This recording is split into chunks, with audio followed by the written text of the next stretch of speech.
Hey everybody, Adam here from Dungeons & Dragons Fanatics, and just wanted to take a look at the new quest from the Infinite Staircase adventure supplement, which I received courtesy of Wizards of the Coast. Now, I have not been paid in any other way or have received any financial compensation to make this review, so this is just entirely my own opinion and first look, having picked up these new books. So really they sent two versions of the book. So we have the alternate cover here, and you can see it's kind of got a nice, really cool kind of embossed, I guess, look to it. So it's really, really beautiful looking book. This actually might be my all-time favorite alternate cover for any D&D 5e materials that I've seen so far. So really, really beautiful looking book. So really impressed with this design that they've come up with. And this is a new character that Wizards of the Coast has created named Nathus, who is a genie that kind of brings together all the various adventures that take place in this book. So I'm just going to set this one aside here. And it's obviously the same material in both books. So we're just going to take a look at what's included here. And so this book is... we're looking at, it's about 224 pages altogether here. And I'm not going to do a super deep dive, I'm just going to kind of go through this.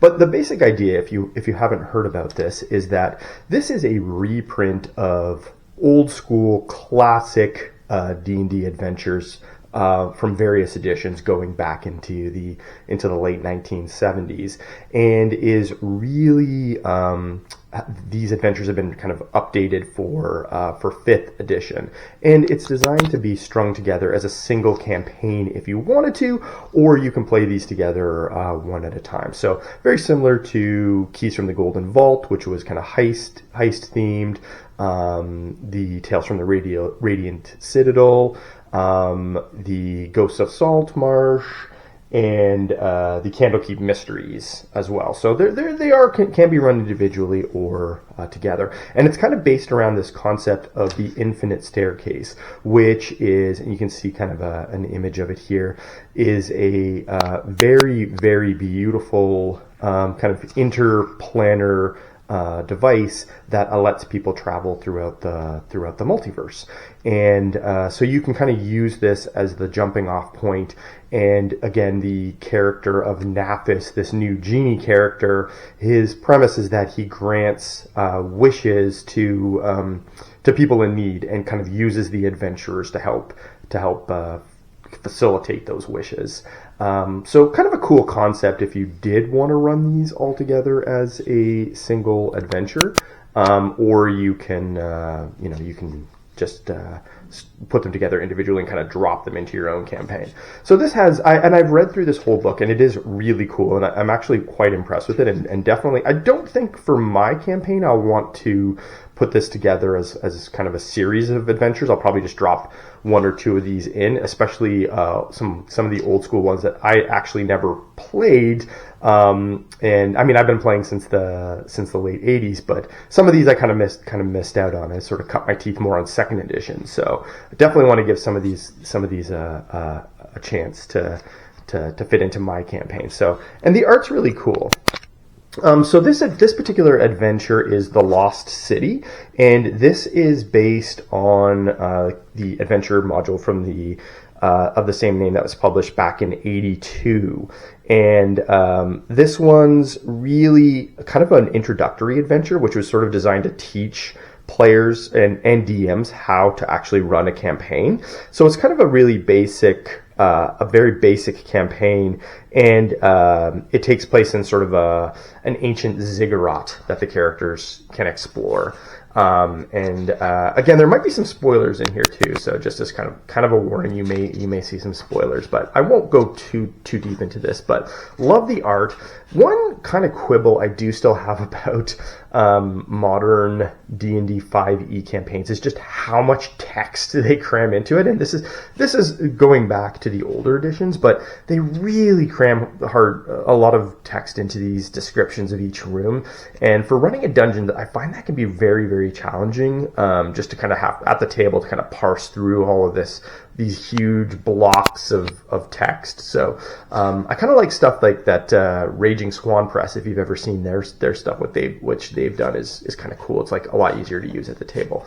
But anyways, that is the Lost City.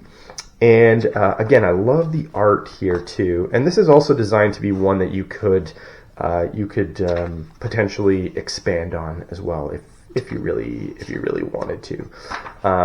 Then there's this campaign, or this adventure here, I should say, called When a Star Falls. And this is also a original adventure going back to 1984, and this was done for Advanced Dungeons and Dragons. And this one was sort of known for having more of a narrative focus to it and a much larger story to it. And it's kind of a little bit of wilderness exploration too. And I think this is actually really cool because you might not be able to see from this image here, but you can see that they kind of have a hex crawl here. So they actually have hex grids. So you could potentially run the wilderness section of this adventure as a hex crawl, which is really cool. And again, love the art here. This one is a dungeon crawl that kind of had some kind of classic monsters in it. Darrows, got some zombies. And so this is sort of a blend of dungeon and wilderness adventure, and I just love the new art that they've done for this. So again, don't want to give away too much, but really great job with what they've done. And I think the maps in particular are amazing, and I love the art for this. This is just such amazing art. And then this is Beyond the Crystal Cave. This is a classic adventure. And again, one thing I kind of mentioned here too is that these are all strung together. And you can, if you want to, loop in the larger Naphis narrative and sort of build this out as a campaign. And it gives you instructions at the start of, or suggestions at the start of each of the adventures on how to do that. So this was originally released in 1983. This was actually published in the UK, I believe, first. So it was from the TSR UK team. And this is actually sort of a retelling of Romeo and Juliet, with the adventurers kind of bringing together these two lost lovers, which is kind of a cool concept. So this, they've updated it for the modern era.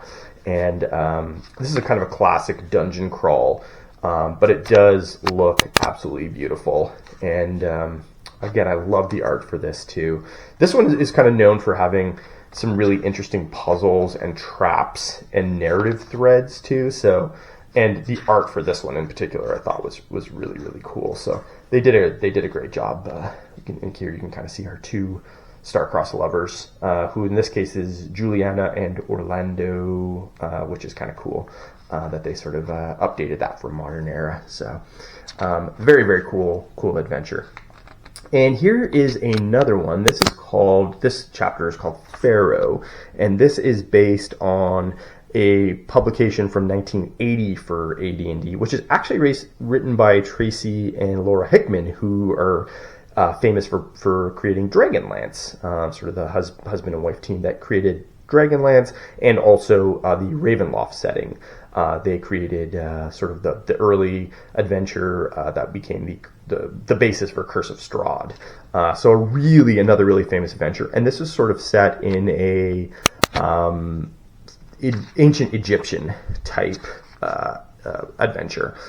So it has a massive maze and was themed. And actually, this one I thought was really cool. You could almost create an entire campaign setting just around the information that they build in here around this kind of really cool, really rich ancient Egyptian setting, and love the art that they've come up with for this. Like, honestly, they really nailed this in terms of the art. Next we have the Lost Caverns of Sojan. And this is another classic adventure. This one you can actually get for free, I believe, on D&D Beyond.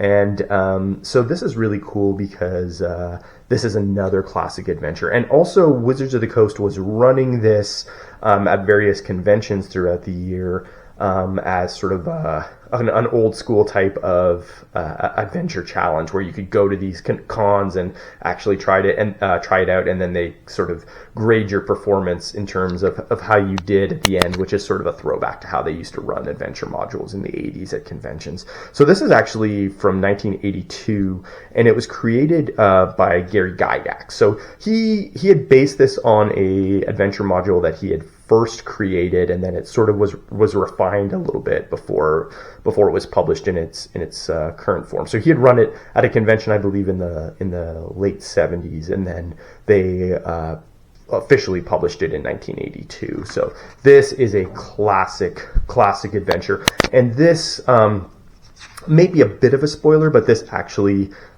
introduces Tasha, who was known as Igwilv, the witch. So she, I think I'm pronouncing her name correctly, but this is a very, very classic, like probably one of the most famous adventures, and kind of shows what Gary Gygax, and just kind of reading through these, one thing I noticed is that they didn't try to like pull any punches with these. They're still very much like old school feel to them, and just really, really cool. So sometimes they don't necessarily have the same level of logic that you would see with modern D&D 5e adventures, but that's just kind of part of the fun of playing these like old school OSR style adventures. So yeah, this is a really, really cool, and this art was kind of focused or was shown quite a bit, but I love this image of Igwilv. And next here is another really famous and very, very weird adventure. I kind of want to run this one. So this is if you wanted to have add a dose of science fiction to your D&D. So this is honestly one of the most famous D&D modules of all time, Expedition to the Barrier Peaks. This was published in 1980, and the idea is that players investigate a dungeon that ends up being a crashed kind of futuristic spaceship. So there's old school D&D characters, but they're in this spaceship that has alien technology and alien creatures, and so there's things like you can give your fighter like a laser rifle. So kind of cool. There's aliens in here, and I love the reformatting they've kind of done to the maps here to kind of make it look more like modern and give this a really nice look. So this is a very, very weird adventure. Not probably everyone's cup of tea, but if you want to see what a mind flayer in a spacesuit looks like, and you really want to add this dash of bizarre science fiction to your D&D campaign, this is the one to do it. And this is a really, really famous. And yes, I believe the Froggomoth, which is sort of one of the famous D&D creatures, was first introduced in this sort of a classic monster was introduced in here too. So really, really cool adventure. And then just to kind of wrap up here too, and also one thing I should mention too is all these adventures are kind of scaled up, so you can run these as you go. So the progression of levels obviously goes up with Expedition to the Barrier Peaks being more difficult. And then at the end here, there's just all the appendix with just like our magic items, the various creatures, and again, they really did a great job with the art on this one. I'm actually more impressed with the art in here than what I've seen sort of with the player's handbook and Dungeon Master's Guide and Monster Manual. So beautiful, beautiful artwork, and some really cool monsters that they've had in here. And I think just when you consider that a lot of these were first created back in the 1970s when art was very basic and nothing like we see today, it's just so cool to see them reimagining these characters. And also, I really did think the character of Naphis is kind of cool and a really interesting character and concept. Again, I don't think you necessarily need to use him, but if you did want to go that route, it's kind of a cool concept with him. So yeah, that's our dive into this. Really, really excited to try out some of these adventures, and I think this is a really cool cool kind of collection and a great anthology. So this is coming out, I believe, July 18th. So yeah, if you're able to, would definitely recommend checking this out, and also checking out the alternate cover if you get a chance. Both very, very beautiful books. So yeah, thanks for watching.